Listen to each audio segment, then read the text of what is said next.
na araw na ang non-working holidays para sa mga government workers sa National Capital Region. Kaugnay ito ng idadaos na Asia-Pacific Economic Cooperation o APEC. Base sa Memorandum Circular No. 84, November 17 to 20 na ang non-working holidays mula sa dating November 18 to 19.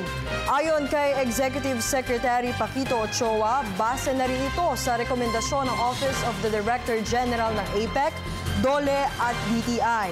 Sakop ng kautusan ng mga nasa Government-Owned and Controlled Corporation o GOCC.